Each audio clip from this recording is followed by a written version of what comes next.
Okay, folks, I've seen one too many chain complaints posted online. Everybody's talking about what's wrong with my chain, that it won't go around the sprocket right. Well, I'm going to explain to you what's wrong with your chain right now. This is a brand new Japanese DID brand chain. This is how you check a chain. You take it and lay it flat, not on its side, but flat, and try and bend it. Do you see how much that bends?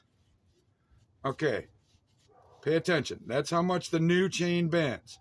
Now I'm going to do the same thing with a Chinese kit chain. And I want you to notice the difference here. Basically the same amount of length, and look how much difference this bend is. You see how far that goes?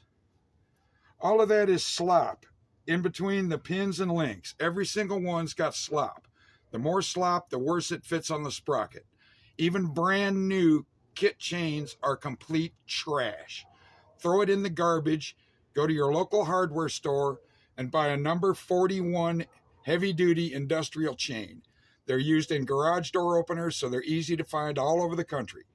It'll be the single best thing you can replace on any new engine kit from China. Okay, have a good night.